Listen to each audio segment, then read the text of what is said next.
합당 기도 드림으로써 주일 예배를 하나님께 드리겠습니다.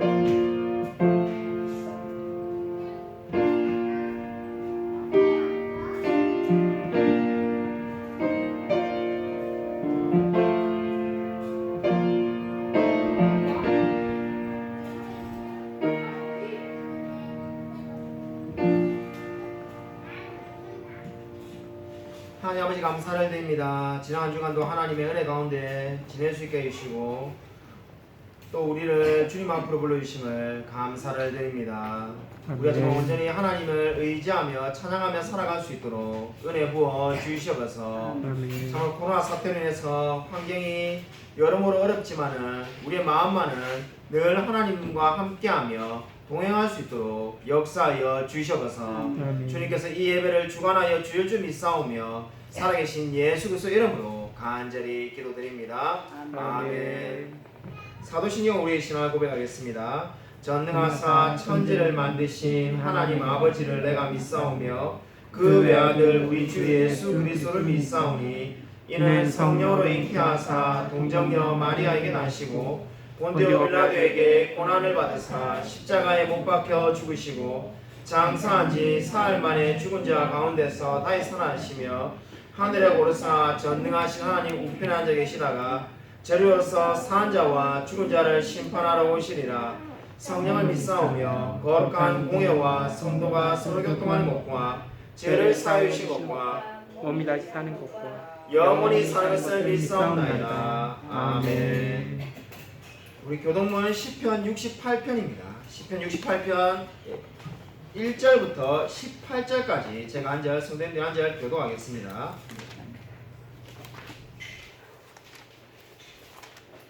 시편 68편 1절부터 18절까지만 교독하겠습니다. 구약성경 849면에 있습니다. 구약성경 849면 시편 68편 1절부터 18절까지를 제가 한 절, 성도님들이 한 절 교독하겠습니다.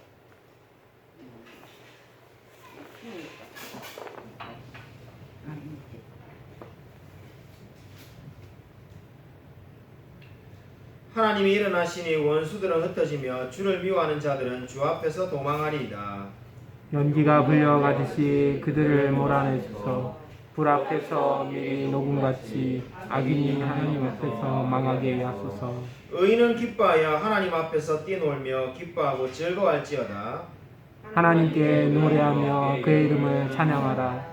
하늘을 타고 광야에 행하시던 이를 위하여 대로를 수축하라. 그의 이름은 여호와이시니 그의 앞에서 뛰놀지어다. 그의 거룩한 처소에 계신 하나님은 고아의 아버지이시며 과부의 재판장이시라.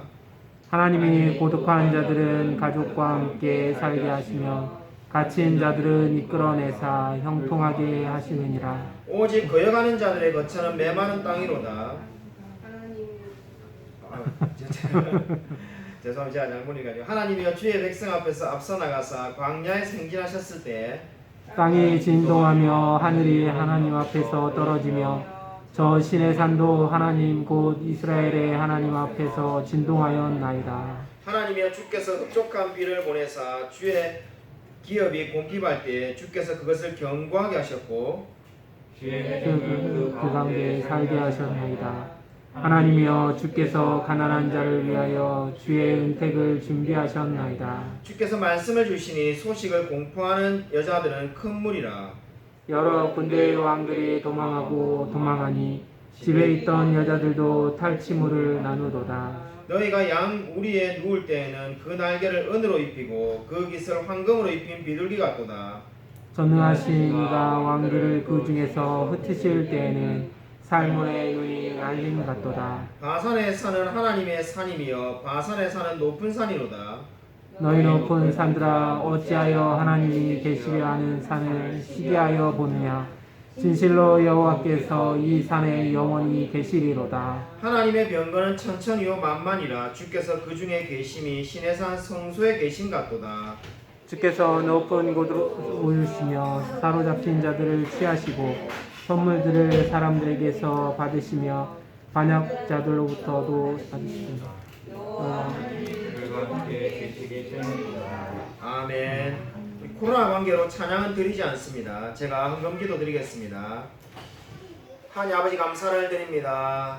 아무것도 가지지 않고 이 땅에 넣은 우리들을 늘 일용할 양식으로 채워주심을 감사를 드립니다. 아멘. 우리가 정말 날마다 하나님께 받은 것을 기억하며 감사할 수 있도록 은혜 부어 주시옵소서. 아멘. 이러한 신앙의 고백을 담아 하나님께 헌금을 드립니다. 하나님께서 받으시고 우리에게 복 내려 주시옵소서. 아멘. 하나님을 기다리는 자는 복이 있다고 말씀하였습니다. 늘 하나님의 역사를 기다리며 살아갈 수 있도록 은혜 부어 주시옵소서. 아멘. 특별히 코로나로 인해서 우리 교회 성도님들 어려운 분들이 여러 분 계신데 하나님께서 그들의 생업과 일터와 직장 가운데 함께하여 주시옵소서. 아멘. 주님께서 이 모든 기도 제목에 함께하여 주실 줄 믿사오며 살아계신 예수 그리스도 이름으로 간절히 기도드립니다. 아멘.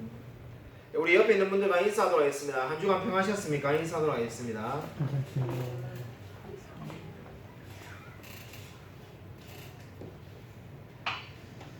우리 주보의 교회 소식을 참고해 주시기 바랍니다. 우리 세례식이 다다음 주에 있습니다. 우리 정수옥 성도님과 오해석 성도님의 세례식이 7월 26일 주일에 있습니다. 우리 축하해 주시기 바랍니다.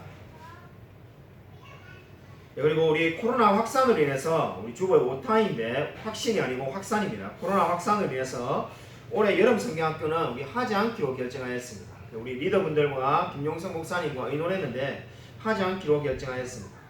하지 않기로 잘 결정을 한 것 같습니다. 왜냐하면은 우리가 이렇게 결정하고 나니까는 총회에서 문건이 와서 가급적이 하지 말라고 이렇게 연락이 왔습니다. 세 번째로 우리 예배를 드릴 때 필히 마스크를 써주시고 필경대에 있는 방명록에 이름을 기록해 주시기를 부탁드립니다.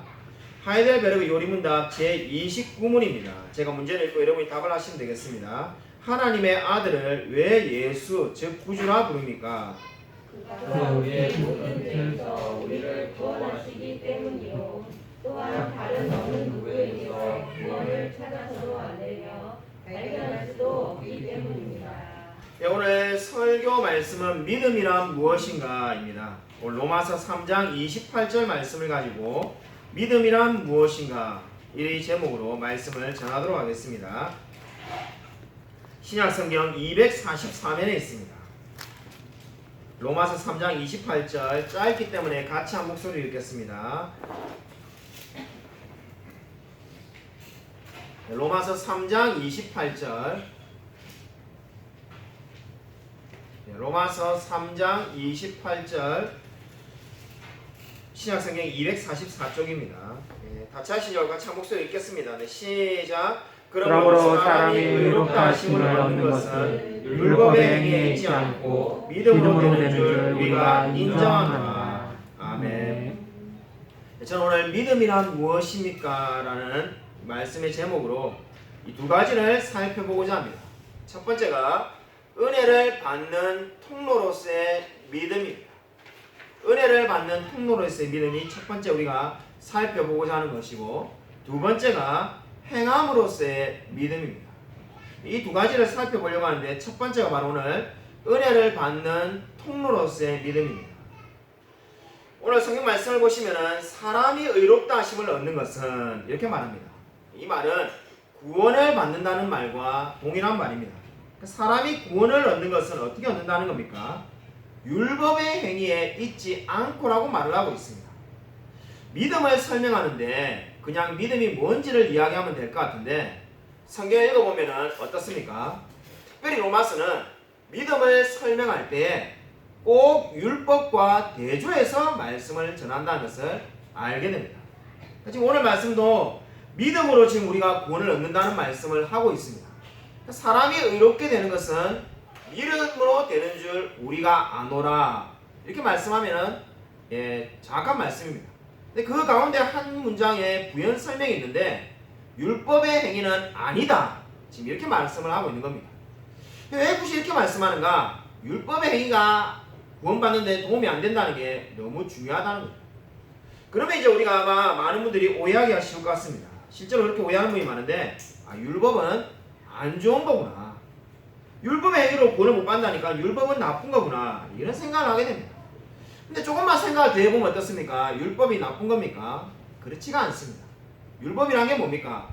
단순하게 말하면은 10계명인데 살인하지 말라, 간음하지 말라, 도둑질하지 말라 이런 것들입니다.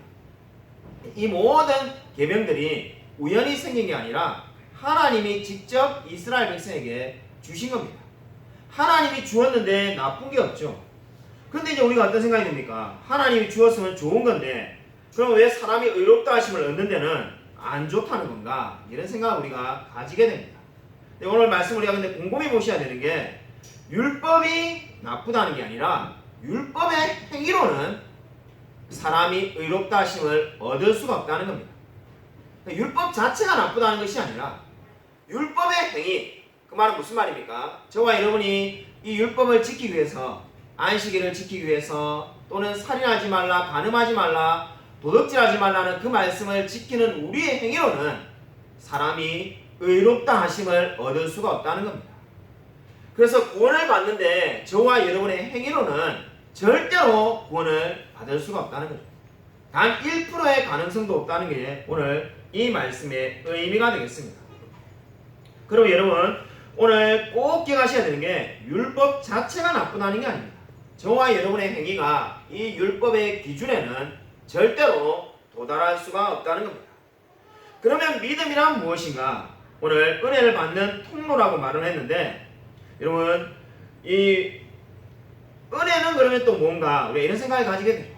성경을 우리가 잘 이해하기 위해서는 정의가 잘 내려져 있어야 됩니다.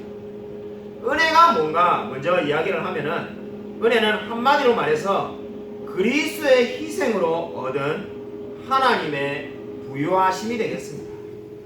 여러분 이 정의를 꼭 기억하십시오.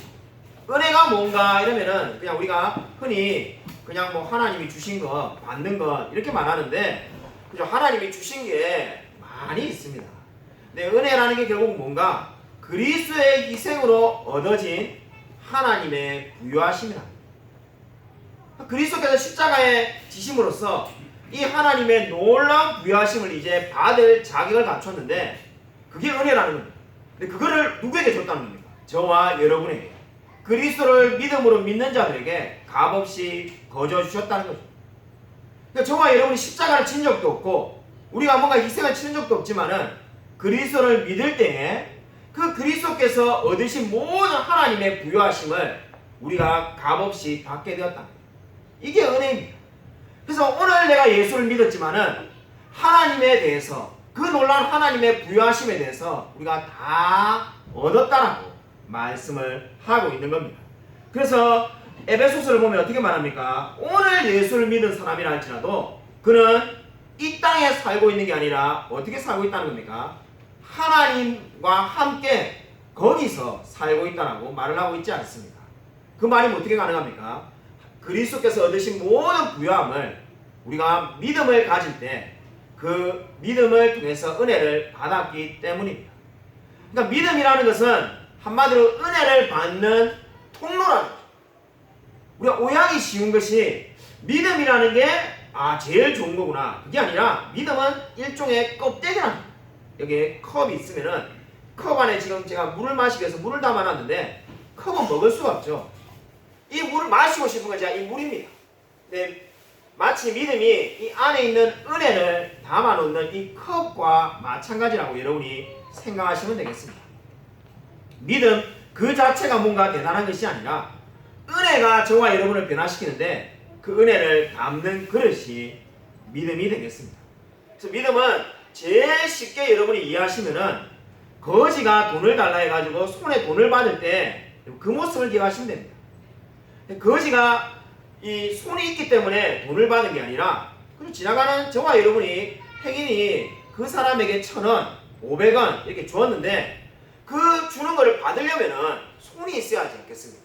그저 은혜를 받는 빈손에 불과한 것이 믿음이 되겠습니다. 그럼 믿음이 뭔가를 하는 게 아니라 믿음이라는 것 자체의 의미가 뭐라는 겁니까? 그저 빈손에 불과하다는 겁니다. 도구에 불과하다는 겁니다. 은혜를 받는 도구. 그게 바로 믿음입니다. 오늘 성경은 바로 지금 그 말씀을 하고 있습니다. 그래서 오늘 우리가 읽은 28절 바로 앞에 믿음에 대해서 어떻게 말합니까? 그런즉 자랑할 때가 어디냐? 있을 수 없느니라. 자랑할 데가 없다는 겁니다. 저와 여러분이 믿음을 가지게 됐는데 그게 자랑할 데가 없다는 거죠. 왜냐하면 율법의 행위로 되었으면은 야 너 10계명 9번밖에 못 지켰지 나 90번 지켰어. 그래서 내가 구원받았어. 이렇게 자랑을 하겠죠. 근데 그런 게 아니기 때문에 자랑할 데가 전혀 없다는 겁니다. 그럼 우리가 어떻게 믿음을 받았는가? 그저 은혜를 받은 것에 불과하기 때문에 자랑할 데가 없다라고 성경은 분명히 말씀합니다. 그러므로 내가 믿음이 있다는 게 무슨 의미입니까?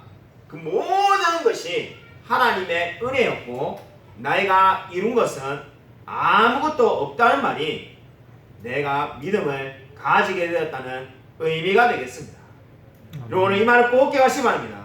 내가 믿음이 있게 되었다. 저 믿음 있어요 라는 말의 의미가 뭐라는 겁니까? 내가 다른 사람보다 더 노력했다는 말이 아니라 나는 아무것도 아니고 모든 것이 하나님의 은혜로 되었습니다. 이 고백이 믿음이 있다는 고백의 의미가 되겠습니다. 이것이 바로 오늘 첫 번째 은혜를 받는 통로로서의 믿음입니다. 믿음은 아무것도 아니라는 거죠. 근데 이 말씀이 오늘 로마서가 말씀하는 말씀인데 저는 두 번째로 행함으로서의 믿음, 바로 야고보서가 강조한 믿음도 같이 설교하려고 하는 겁니다. 그냥 로마서만 강조하면 어떤 일이 벌어집니까? 성도들이 방종해집니다. 위대한 설교자 로이드 존스 목사님의 정기를 읽어보면 그렇게 후회하시죠. 이 부분만은 그렇게 로마서 14년 설교했더만은 성도들이 다 이제 모든 게 하나님의 은혜로 다 된다 해가지고 게을러지더라는 거예요. 근데 야고보서만 그럼 계속 설교하면 믿음을 설교하면 어떻게 되는가? 사람들이 두려워져. 나 혹시 지옥 가는 거 아니야? 나 이렇게 살아가지고 천국 갈 수 있겠어? 두려워지는 거예요. 그래서 이 두 가지가 균형을 맞춰야 되기 때문에 저는 오늘 한꺼번에 지금 믿음에 대해서 설교를 하는 겁니다. 두 번째로 행함으로서의 믿음인데 여기에 크게 두 가지가 들어있습니다. 첫 번째는 믿음의 능력은 그리스도로부터 온다는 겁니다. 아무리 강조해도 지나치지 않는 것은 믿음의 능력은 그리스도로부터 온다는 겁니다. 아멘. 제가 고등학교 때 그저 유행했던 건데 우리 선생님이 가르치셨는데 저처럼 고등학교 때 공부를 잘 못하는 애들에게 선생님이 답답한가 그죠 우리 그 당시에 이게 제가 지금 다시 생각해보면 제가 다니는 고등학교 그저 잔인했습니다. 이 1반부터 10반까지 있었는데 반이 이게 한 번씩 바뀝니다. 바뀌는 이유가 뭔가 그러니까 제가 1학년 8반이면 1학년 8반이랑 소속은 안 바뀌지만은 이 수업을 1학년 7반 가서 받을 때가 있고 1학년 6반 가서 받기도 하고 이 주마다 바뀌기도 했습니다. 그 이유가 뭔가 성적을 1등부터 500등까지 내가지고 1등부터 50등은 1반 그죠? 그래가지고 꼴등은 10반에 가서 공부를 해가지고 자극을 주는 거예요. 그러니까 어디서 반에서 나오는가가 그 사람의 수준입니다. 자, 그런 학교를 지금 다닌다 생각하니까 끔찍한데 그래서 8반에서 막 나오고 벌써 이미 8반에 앉아있는 것 자체가 인생이 우울해요. 네, 그랬던 적이 있는데 그때 선생님이 이런 말을 했습니다. 너같이 이렇게 공부가 안 되는 애들은 이게 뭘 해야 되는가? 아침마다 그거를 보고 나는 할 수 있어를 하면 10번씩 외치고 학교를 가봐라. 될 거다. 왜 안 되냐? 제가 참 순진한 저는 또 열심히 한번 해봤는데 안 되더라고요. 근데 그것은 자기 확신이죠. 성경에서 말하는 믿음은 그런 게 아니에요. 그거는 자기 체면을 이야기하는 거고 여기서 말하는 우리가 성경에서 말하는 믿음은 모든 능력이 그리스도부터 나온다는 거예요. 그러니까 저와 여러분이 하고 있는 이 모든 일이 그리스도의 은혜라는 거죠. 내가 오늘 교회를 나온 거, 어제 직장 가서 열심히 돈 번 거, 밥을 먹고 감사히 사는 거 다 하나님의 은혜라는 거죠. 교회 안 다니는 사람들이 제일 이해하지 못하는 게 바로 이 부분입니다. 네가 열심히 일해가지고 300만을 벌었는데 왜 하나님께 감사하니? 너가 했잖아. 너가 넘치는 교회 결정했고 다니기로. 너가 오늘 주일에도 교회를 안 올 수도 있지만 나왔고 그리고 지금 이 시간에도 예배 시간에 안 졸고 네가 의지를 가지고 듣고 있는데 왜 그게 다 하나님의 은혜라고 말하느냐? 그렇죠? 이렇게 의문을 품는 안 믿는 분들이 많습니다. 우리는 다 하나님 은혜라고 말하죠. 야 가만히 보니까 단지가 있는데 이게 왜 하나님의 은혜인가? 예, 실제로 이렇게 질문하는 게 많습니다. 이해를 돕기 위해서 제가 이번 주에 겪었던 일을 하나 말씀드리고자 합니다. 어떻게 하면은 다 내가 한 건데 우리가 하나님의 은혜라고 말을 하는가?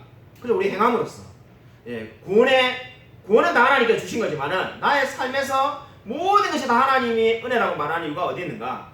믿음의 능력이 그리스도부터 나온다는 이유를 제가 오늘 이번 주에 겪었던 일로 하나 말씀을 드리겠습니다. 우리 집안에 부산에 산소를 하나 가지고 있습니다.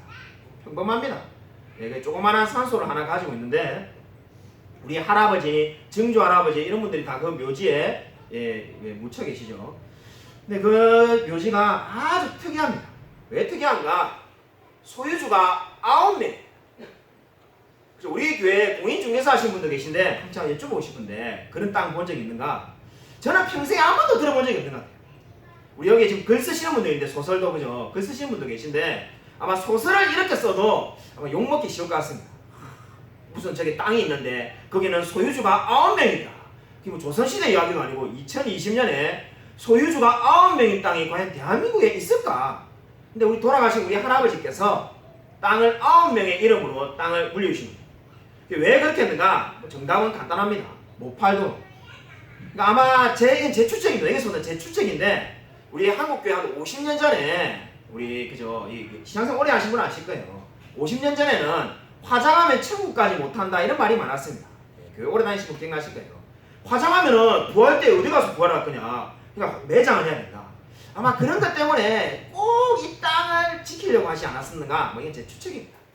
그래서 그런데가 땅을 못 팔도록 9명을 묶어놨는데 이 9명 중에 한 분이 우리 아버지시고 그럼 뭐 제가 다 아는 우리 친척인가? 그렇지가 않습니다. 우리 큰아버지가 2분밖에 없어가지고 그럼 3명이 묶어야 되는데 제가 잘 알지도 못하는 분들까지 합해져가지고 지금 9명이 묶여있습니다. 그러니까 이게 왕래가 아예 없어가지고 9분 중에 절반은 평생에 한 번도 안 본 분입니다. 이렇게 못 팔도록 이렇게 딱 묶어놨는 거예요. 아 목사님 그것도 팔면 안 됩니까? 땅값이 1000만 원밖에 안 됩니다. 아 목사님 1000만 원 밖에 안 돼도 팔면 1000만 원이 됩니까? 그죠? 우리 집안이 만약에 우리 아버지가 다 가질 것 같으면 벌써 팔았겠죠. 근데 여러분 생각해 보십시오. 1000만 원을 팔면은 9명이서 나눠야 되는데 100만 원밖에 안 남습니다. 그죠? 공인중개사한테 돈도 좀 줘야 되고 100만 원밖에 안 남습니다. 아 그래도 무슨 100만 원이 어딥니까? 땅 파면 100만 원 나옵니까? 팔라고 하면은 9명이 모여야 합니다. 모여 연락해가지고 어디 사는지도 모르고 막 이런데 모여가지고 이야기하고 팔래 말래 이 가격이 맞나 이런 거 다 계산해보니까 어떻습니까? 해봐야 고생만 하다 팔지 말자 이렇게 해서 40년을 보낸 겁니다. 그래서 우리 아버지가 살아생전에 땅 팔 생각 한 번도 한 적이 없습니다. 그냥 뭐 그 땅도 없는 땅으로 생각하고 오히려 그냥 뭐 벌초하러 가기 좀 힘들었죠. 부산까지. 부산에 있는 큰아버지가 늘 벌초하고 하셨는데 이번 주에 부산에 있는 큰아버지가 창원에 계신 우리 어머니에게 그 땅 정리하고 싶다고 말씀하신 거죠. 이제 본인의 연세가 90이 다 돼가는데 자기가 그걸 언제까지 이 벌초를 할 건가 이거 말이 안 되자는 생각이 들어서 이제 그만해야겠다 싶어가지고 땅을 팔자고 제안한 거예요. 그래서 제가 우리 어머니에게 이렇게 말했습니다.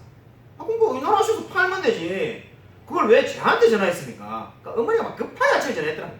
부산의 큰아버지하고 통화하시자마자 끊자마자 제게 전화해가지고 성실한 뭐 서류를 떼야 된다면서 서류 목록을 불러주는데 저는 읍사무소에서 그렇게 서류를 많이 떼는지 처음 알았어요. 저는 평생에 주민등록번호 초본 뭐 이런 것만 떼는 줄 알았지 무슨 서류가 그래 많은지 처음에 그냥 불러보세요. 제가 뭐 기억할게. 아 네가 절대 기억 못한다면서. 어머니가 내가 아직 50이 안 됐는데 머리가 그리 나쁘지 않은데 그럼 몇 개 기가면 되지 했는데 서류가 얼마나 많은지 처음에 그냥 듣다가 아 아니라고 그만 이야기하시고 자 적어야 되겠다면서 다 적어가지고 읍사무소 와서 이렇게 다 뗐습니다. 네 그렇게 서류를 떼달라는 이유가 뭐냐 이렇게 제가 이제 물었죠. 왜냐면 저는 9명 중 한 사람이 아닌데 왜 떼야 되냐 이러니까 우리 아버지가 돌아가신 지가 지금 4년이 다 돼가는데 아버지가 이 9명 중 한 분으로 돼 있으니까 우리 자식들 저하고 우리 동생이 모든 권리를 포기한다고 서류랑 각서를 다 이렇게 내야 이게 진행이 된다. 그러니까 제가 만약에 좀 뭐 그렇게 안 하는 사람입니다만은 객기를 부려가지고 저는 죽어도 안 팝니다 이러면은 팔 수가 없는 거예요. 저한테 기회가 딱 있는 거죠. 팔지 못 팔지 그 기회가 제게 가 있는 거예요. 예, 물론 뭐 저는 1초도 고민하지 않고 서류를 다 보내드렸습니다. 그래서 또 이제 아마 이제 아직 뭐 다 팔진 않았지만 진행이 될 건데 자 그걸 가만히 생각했습니다. 제게 분명히 팔 수 있는 것과 팔지 못하는 그죠? 선택의 결정권이 제게 있습니다. 제 마음대로 할 수 있으니까. 제가 죽어도 서를 안 보내겠다면 팔 수가 없죠. 그러나 여러분도 마찬가지겠지만 여러분이 제 입장이 돼도 그냥 기쁜 마음에 서를 다 떼줬습니다. 당연히 뭐 해야 됩니다. 반대편의 경우는 상상도 해본 적이 없습니다. 이게 바로 뭔가 저와 여러분의 그리스도인의 삶이 이와 마찬가지입니다. 우리가 왜 직장이 예를 들면 A랑 B라는 직장이 있는데 A라는 직장을 가게 됐는데 주님 감사합니다 이렇게 말하는가? 내가 결정했는데 하나님이 거기로 가도록 우리를 몰아가셨다는 거예요. 저에게도 지금 방금 두 개의 선택권이 있는데 제가 A만 생각했듯이 서로 보내는 것만 생각했듯이 여러분이 A라는 직장과 B라는 직장이 있는데 A를 여러분이 선택해서 갔는데 왜 하나님 은혜라고 고백합니까? 하나님 우리를 그렇게 몰아가셨다는 거죠. 우리 주위에 수많은 그저 여자와 남자가 있는데 왜 우리 지금 아내와 남편하고 결혼했는가? 하나님이 그렇게 우리를 몰아가셨다는 거죠. 선택하다. 모든 것이 마찬가지입니다.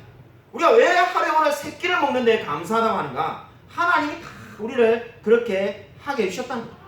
이것이 바로 뭐냐? 저와 여러분의 삶의 모든 것이 하나님의 은혜와 능력으로 이루어졌다는 겁니다.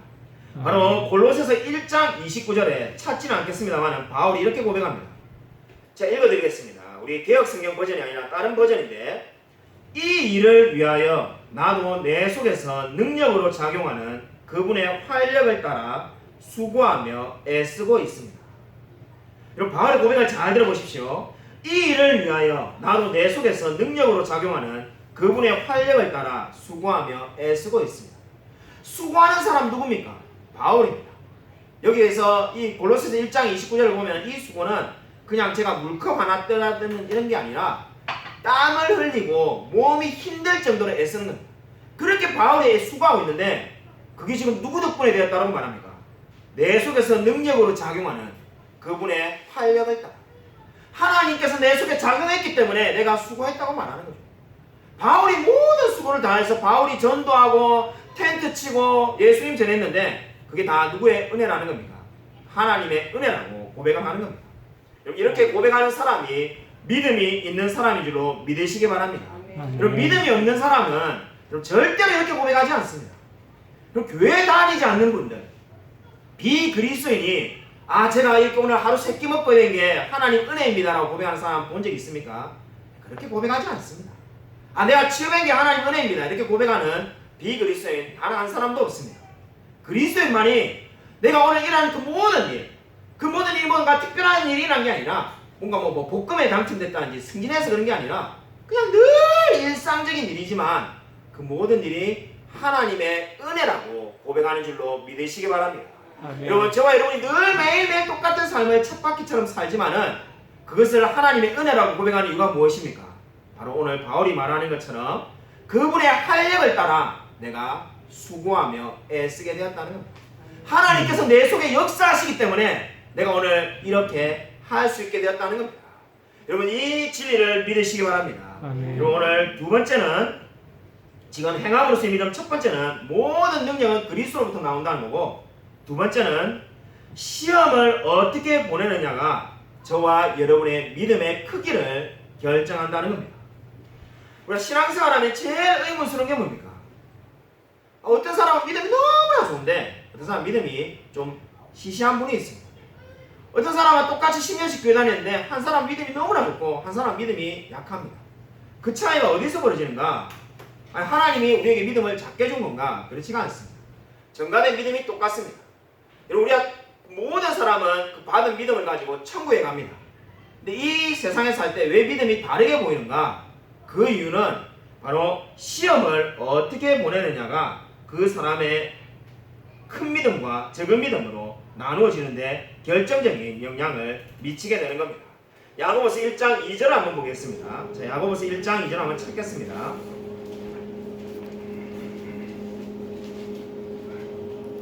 자, 야고보서 1장 2절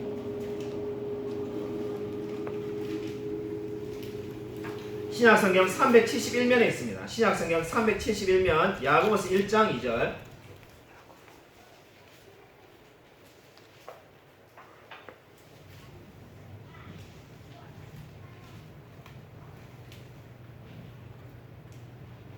야고보서 1장 2절 다 찾으시죠? 같이 읽겠습니다. 시작. 내 형제들아 너희가 여러 가지 시험을 당하거든 온전히 기쁘게 여기라. 아멘. 오늘 우리 읽은 말씀을 보시면은 한국어 성경을 보면 마치 시험을 당하거든 이렇게 되어 있으니까 시험을 당할 수도 있고 안 당할 수도 있다 이런 말로 우리가 오해하기가 쉽습니다. 그러나 헬라 원문을 보면은 너희가 시험을 당할 때라고 분명히 되어 있습니다. 그러니까 시험을 늘 당한다는 거죠. 그리스도인 중에 시험을 안 당하는 사람은 아무도 없습니다. 매일매일 늘 승승장구하는 사람 절대 없습니다. 이 성경이 말하는 바입니다. 그러니까 인생에서 시험은 선택사항이 아니라 그냥 반드시 오는 거라는 거예요.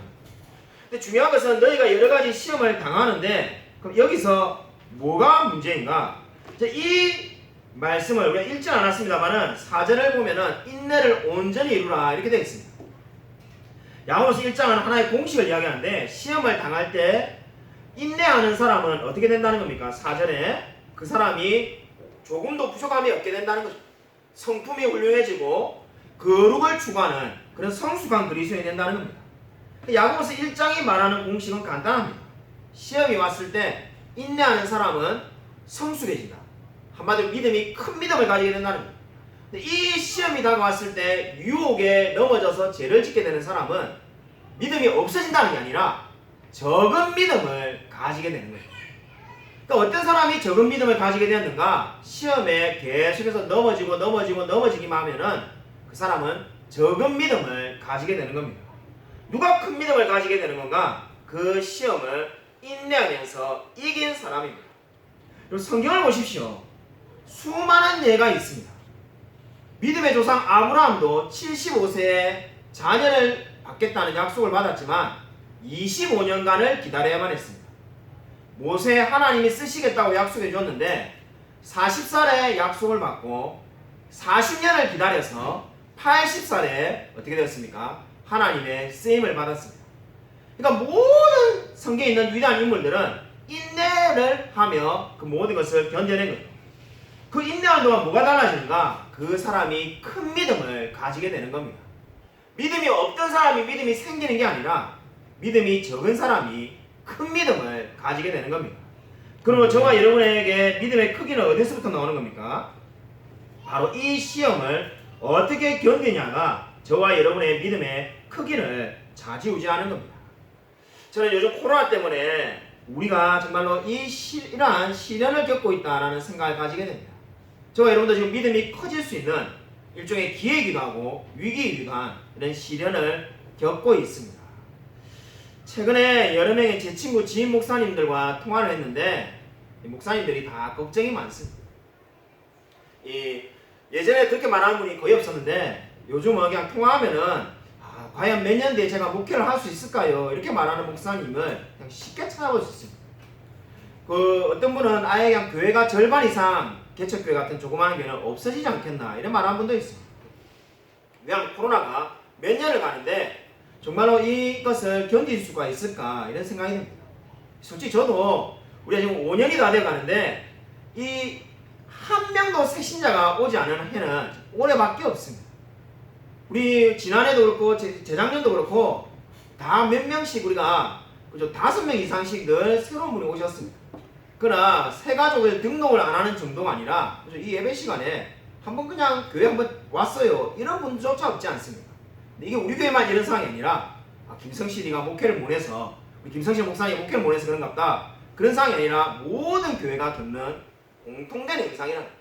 새로운 사람이 오는 건 고사하고 기존의 신자도 어디 갔는지 6개월씩 1년씩 교회를 지금 안 오는 분이 정말로 많은데 무슨 이게 지금 새 가족을 찾게 생겼냐 이렇게 말하는 분이 정말로 많습니다. 그래서 제 친구 지인 목사님 중에 한 분 교회는 7월 달에 이 교회 성도님 중에 뭐 여러 분들을 연락을 하니까 다 교회를 못 온다 해가지고 아예 한 달 동안 예배를 안 드리기로 한 교회도 있습니다. 또 다른 한 교회는 이 평균 30명 정도의 어른 성도님이 와서 예배를 드린 교회였는데 지난주에 10분밖에 안 나왔다는 겁니다. 그 이유가 뭔가 그 동네에 코로나 확진자가 나왔습니다. 그러니까 코로나 확진자가 이 동네에 나오니까 교회 가다가는 큰일 나지 않겠나 다 이 생각을 해갖고 일단 나는 가지 말자 이게 30명 중에 10명만 교회에 나오더라는 겁니다. 그렇게 되다 보니까 여러 명의 목사님하고 이야기를 했는데 목사님들이 요즘 다 똑같은 성경 구절 이야기하시더라고요. 말세에 내가 믿음을 보겠느냐. 다 그 말씀 하시는 거예요. 예수님이 말씀하신 말씀인데 말세에 내가 믿음을 보겠느냐. 믿음을 찾을 수 있겠느냐는 거죠. 예수님께서 말세에 정말로 믿음을 가지고 있는 자가 얼마나 되겠느냐 이렇게 말씀하시지 않았습니까? 정말로 그러한 생각이 든다는 겁니다. 그래서 저는 이번 주에 참 감사하다는 생각이 많이 들었는데 우리 이게 교회에 나오는 우리 성도님들이 이렇게 감사하다는 생각이 참 많이 들었습니다. 왜냐면 우리 전화 통화에 우리 지인 목사님들도 그런 말씀하시는데 진짜 교회 나온 성도들이 이렇게 대단해 보인 적이 없었다는 거죠. 왜 그러냐 이러니까 그냥 예전에는 그래도 교회를 인간적인 마음에 좀 나올 수도 있었다는 거죠. 조금이라도 그냥 뭐 교회 나오면 어떤 사람은 장사가 잘 된다든지 아니면은 뭐 친한 사람이 있어서 그 사람 만나러 온다든지 뭐 그런 게 조금씩은 있을 수 있지만은 이 코로나 사태 그죠 예배 마치면 바로 집에 가기 바쁜데 교회 나오는데 시간 들어 그죠 열정 들어 또 뭐가 됩니까? 제일 위험한 것은 코로나에 감염될 수 있는 위험을 감수하고 나와야 되는데 이게 인간적으로 교회 나올 만한 이유가 하나도 없다는 거죠. 하나도 없는데도 나오는 게 결국은 믿음이 대단하다. 교회 안 나오는 건 믿음이 없다는 게 아니라 바로 지금 여기서 말하는 큰 믿음을 가지고 있다는 거죠. 나는 이렇게 손해볼 각오를 하고 교회에 나가겠다는 거죠. 저도 참 이런 생각이 많이 들었습니다. 정말로 나오시는 분들은 정말로 이 모든 어려움들을 감내하고 나오는구나 하는 생각을 가지게 되었습니다. 그래서 이런 생각을 자꾸 하다 보니까 목회에 대해서 자꾸 그저 마음에 힘이 듭니다. 제 지인 목사님들도 평생에 목회하면서 이렇게 자꾸 이렇게 다운이 되는 이런 적이 없었는데 그런 생각이 많이 든다. 예전에는 조그마한 개척교회 뭐 5명을 하고 있던 10명의 성도님이 모이고 있던 그냥 본인들이 내가 하나님이 주신 그릇이 이만큼인 것 같다 이렇게 생각하면 되는데 지금은 아무도 할 수가 없으니까 무슨 생각이 드냐면은 자꾸 이렇게 내가 정말로 여기에 필요한 사람인가 나는 무엇을 하고 있는가 이런 생각이 많이 들더라는 겁니다. 저도 솔직히 비슷한 생각이 가끔 들곤 하는데 이번 주에 읽었던 책에서 큰 위로를 받았습니다. 찰스 시몬이라는 영국의 목사님이 있습니다. 예전에도 이분 잘 알고 있었습니다. 예전에도 이분 책 읽었습니다. 근데 원래도 알고 있던 이야기인데 이번에 크게 은혜가 되었던 것이 이분이 12년 동안 설교를 하지 못하게 되었습니다. 왜 못하게 됐냐까지 이야기가 너무 길기 때문에 하지는 않겠습니다만은 결론적으로 이 찰스 시몬이라는 목사님이 1782년부터 12년 동안 주일날 이 예배당에 들어오지 못하도록 명령을 받습니다. 그래서 우리 교회는 그런 데가 없습니다만은 옛날에 지어진 교회를 보면은 이 강대상 뒤에 뭐가 있습니까? 목사님이 들어오는 입구 통로가 있어가지고 이 통로에 그저 들어오면서 이 문을 열고 이렇게 들어오죠, 그죠? 그런 통로가 있는 교회가 많습니다. 그래서 이 1782년에 찰스 시몬이 어디까지 막을 하게 되냐면은 이 통로 안에서 너가 예배를 드리면 된다. 근데 이 예배당에는 못 들어온다. 12년을 교회 통로에서 예배를 드린 겁니다. 목사님. 그죠? 이게 뭐 앉을 자리가 없어가지고 통로에 예배 드린 게 아니라 오늘 우리 교회 성도님 한 분이 제가 밖에서 있으니까 교회 예배당에 앉을 자리가 없어가지고 목사님 저 엘리베이터 앞에까지 있었습니까? 이런 말 하는데 그런 상황이 아니라 농담을 한 말이지만 여기 앉을 자리가 너무나 많지만은 목사님이 찰스 시몬이 교회 통로에서 12년간 예배를 드렸습니다. 근데 그 모든 어려움을 다 감내하신 거죠. 어떻게 이걸 감내했을까 이런 생각을 제가 하게 되었습니다. 근데 그 분의 책에 이런 말씀이 있습니다. 우리 성경 말씀을 한 구절 한번 찾아보겠습니다. 이사야 30장 18절입니다. 이사야 30장 18절.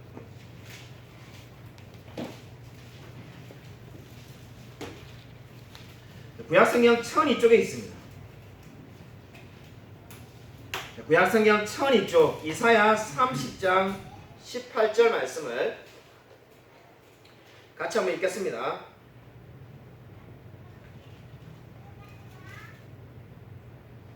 이사야 30장 18절입니다. 함께 읽겠습니다. 시작. 그러나 여호와께서 기다리시나니 이는 너희에게 은혜를 베풀려 하심이요 일어나시리니 이는 너희를 긍휼히 여기게 하심이라. 대저 여호와는 정의의 하나님이시니라. 그를 기다리는 자마다 복이 있도다. 아멘. 여러분, 그 찰스 시모 목사님이 12년간 교회 통로에서 예배를 드리는데 그것을 견딜 수 있었던 이유가 바로 이 말씀이 있었다고 고백합니다. 여호와께서 기다리시나니 이는 너희에게 은혜를 베풀려 하시니 일어나시리니 이는 너희를 긍휼히 여기려 하심이라. 대저 여호와는 정의의 하나님이시라. 그를 기다리는 자마다 복이 있도다. 아멘. 저는 이 마지막 말씀이 너무나 은혜롭더라고요. 하나님을 기다리는 자마다 복이 있도다. 그러니까 이 하나님을 기다리는 그 시간들이 우리는 너무나 괴롭다고 생각하기 쉬운데 그 시간이 바로 복받는 시간이야. 하나님을 기다리는 자는 복이 있도다. 여러분, 오늘 이 말씀 붙드시기 바랍니다. 코로나가 언제 끝날지, 내가 겪고 있는 이 고난이 언제 끝날지, 내 삶의 이 수많은 어려움들이 언제 끝날지 생각하면 가슴이 답답하지 않습니까? 네, 성경은 어떻게 말씀하십니까? 그를 기다리는 자마다 복이 있도다. 하나님을 기다리는 자는 복이 있습니다. 아멘. 저와 여러분이 기다리고 있는 것처럼 여호와께서도 기다리고 계신다는 겁니다. 왜 기다리고 계십니까? 너희에게 은혜를 베풀기 위해서, 저와 여러분에게 은혜를 베풀기 위해서 기다리고 계신다라고 말씀하고 있습니다. 오늘 이 말씀 붙드시기 바랍니다. 우리 이 길고 긴 기다림, 우리 코로나가 정말로 언제까지 계속될지 모르는데 1년이 지나든 2년이 지나든 3년이 될지 모르지만은 분명한 진리는 여호와를 기다리는 자는 복이 있다라고 성경이 말씀하고 있습니다. 여러분, 이번 한 주를 살아가시면서 이 말씀 붙들고 늘 승리하며 살아가는 저와 우리 모든 성도님이 되시기를 주님의 이름으로 간절히 축원드립니다. 이 시간 우리 마음속으로 한번 이렇게 기도하도록 하겠습니다. 하나님, 우리 마음 가운데에 정말 하나님이 주시는 이러한 위로를 받고 살아갈 수 있게 달라고, 정말 이 코로나 사태가 언제까지 계속될지도 모르고 우리의 어려운 직장과 가정 형편과 수많은 재정의 문제, 건강의 문제, 수많은 우리가 여러 가지 어려운 문제와 걱정이 있지만은 그를 기다리는 자는 복이 있다는 이 말씀 붙들며 살아갈 수 있게 달라고, 하나님, 우리가 정말 하나님께 주신 그 믿음을 가지고 있는데 우리가 정말 큰 믿음 가질 수 있게 달라고, 시험에 넘어지는 작은 믿음이 아니라 그냥 큰 믿음 가지고 담대히 날마다 하나님과 동행하며 승리하며 살아갈 수 있게 달라고, 이 시간 우리 마음속으로 한번 1, 2분간 말씀을 생각하면서 간절히 기도하겠습니다.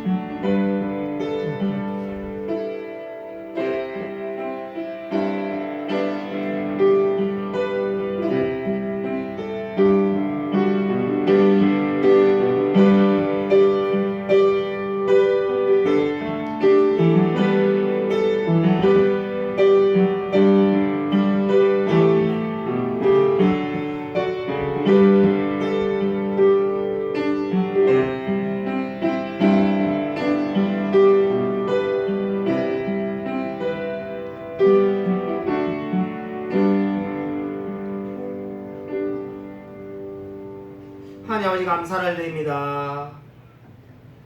그를 기다리는 자마다 복이 있도다는 그 말씀 붙들며 살아갈 수 있도록 은혜 내려 주셔서 우리 정말 하나님의 그 많은 부여하심을 믿음으로 받게 하여 주심을 감사를 드립니다.